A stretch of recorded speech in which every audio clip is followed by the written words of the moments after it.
CB. Today is Thursday, and it is a beautiful day outside. But inside my brain, it is an absolute storm of confusion and stress. Grab your coffee, get comfortable, and let's just dive right into this mess. Because I am losing my mind over what just happened on the show today. So, let's just jump right into the deep end here.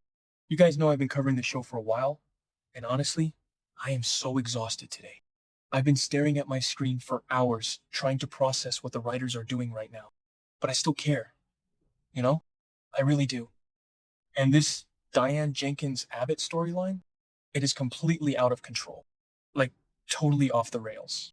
A few episodes ago, we saw Diane wake up in this super creepy, strange room with barred windows. She was so confused and terrified.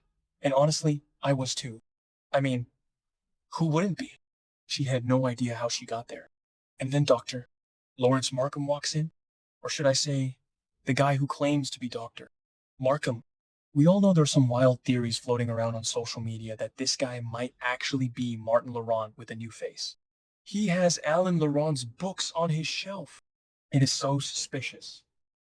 But anyway, he has been gaslighting her, telling her she had a mental breakdown and that Jack authorized this whole captivity thing, which is just sick, just completely sick and twisted. And while Diane is trapped, Jack is back in Genoa City being completely played. Jack Abbott is being manipulated by Patty Williams, of all people. Patty showed him that staged photo of Diane in the white padded cell. She is playing him like a fiddle. Jack is terrified for his wife, and Patty is using that terror to try and recreate their magic from the yacht. Ugh, just saying that makes me want to gag. What were they thinking? Jack and Kyle are desperately searching for answers, but they are looking in all the wrong places. Detective Burrow is useless. He actually asked if Diane just ran off. But Jack is so desperate, he might actually give in to Patty. And if he does, and then finds out Diane was fighting for her life this whole time, the guilt is going to absolutely destroy him.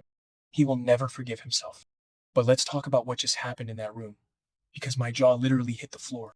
Diane is not a victim. She is a survivor. She faked her own death for years, for crying out loud. So, she is not just going to sit in this weird padded cell adjacent house and wait for Jack to rescue her. She realizes she has to save herself. And she sees an opening. Markham leaves her alone for a second, or turns his back, and Diane spots some high concentration cleaning supplies. Just sitting there. I mean, maybe it's a bit convenient that a supervillain doctor leaves toxic chemicals near his hostage, but whatever. We roll with it. Diane grabs the cleaning solution. Her hands are shaking.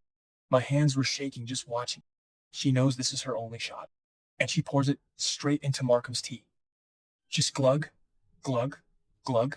I was screaming at the TV. I was like, yes, Diane, do it. Poison the creepy doctor. So Markham takes a sip. He drinks the tea, and you can see the exact moment it hits his system. He just drops. He collapses right there on the floor, like a sack of potatoes.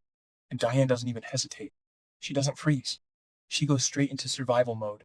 She drops to the floor next to this guy who's been tormenting her, and she starts frantically digging through his pockets. She's looking for a key card, anything. She is shaking. She is terrified. She is sweating.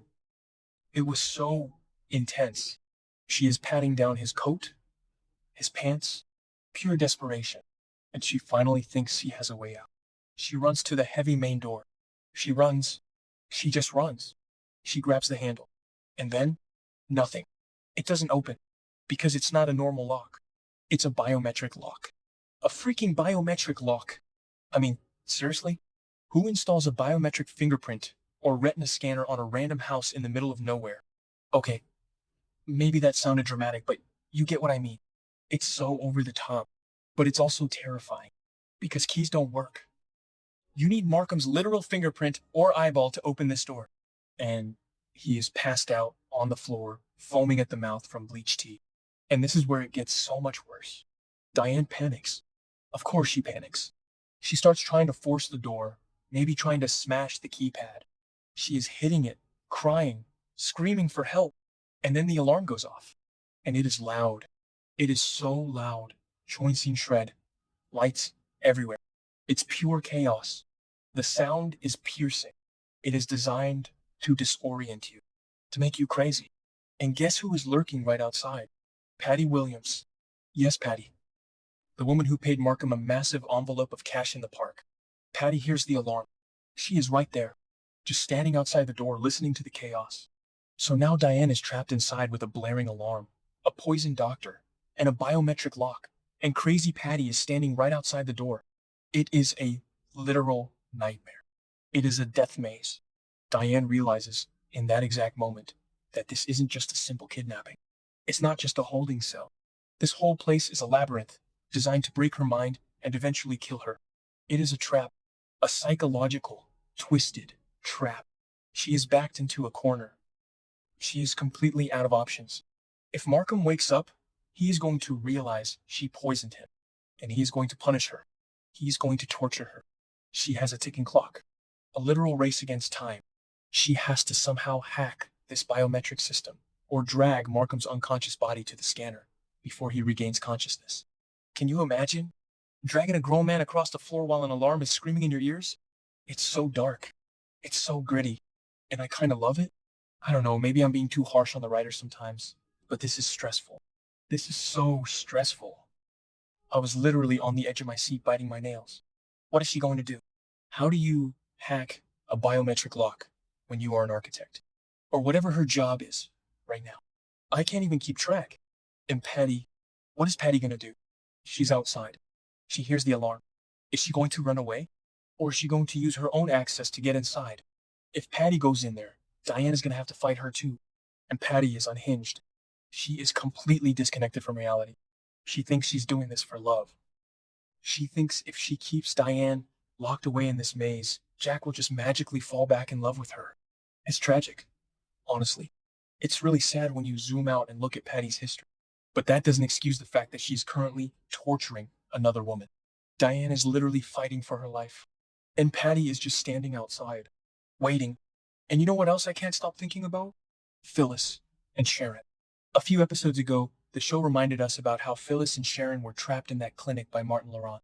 They went through the exact same kind of psychological torture. They formed this weird, unbreakable bond because they saved each other's lives. And now Diane is in the exact same situation. Is it possible that Phyllis and Sharon are going to be the ones to figure this out? I mean, think about it. If Dr.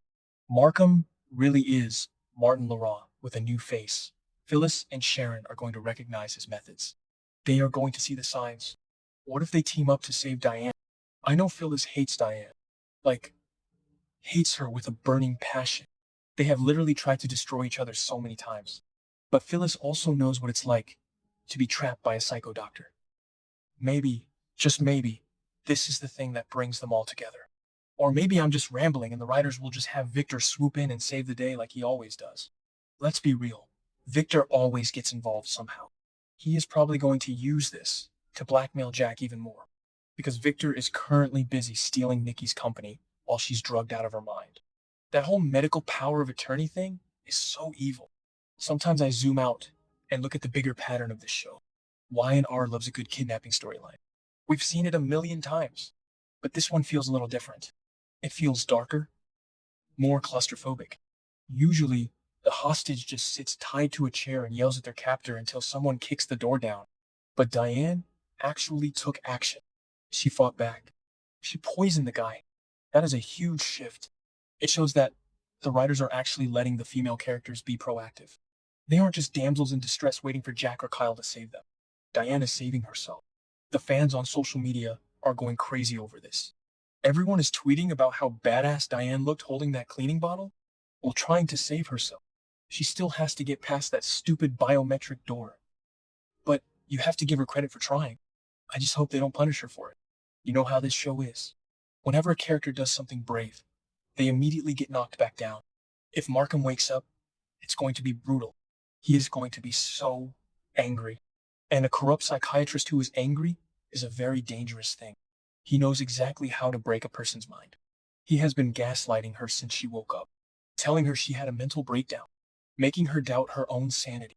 It is pure psychological warfare. I keep thinking about the tea, the cleaning solution. How much did she put in? Was it enough to kill him? Or just knock him out? If it's high concentration bleach or ammonia, That could be lethal. Is Diane going to become a murderer? Would it be self-defense? I mean, obviously it's self-defense. She's kidnapped. But Christine Blair or whoever's the DA right now would probably try to charge her anyway. Genoa City Justice is so messed up. But honestly, I don't care. I want Diane to win. I want her to break that door down. I want her to drag Markham by his collar to that scanner, slam his thumb on the glass, and run out into the night. But with Patty out there, even if she gets out of the room, she's not safe. She's in a maze. A literal maze of terror. The house probably has traps everywhere. It's a race against time, and I am so here for it. I will be watching tomorrow with a giant bowl of popcorn, because this is the best television we've had in weeks. Let me know in the comments what you guys think is going to happen next.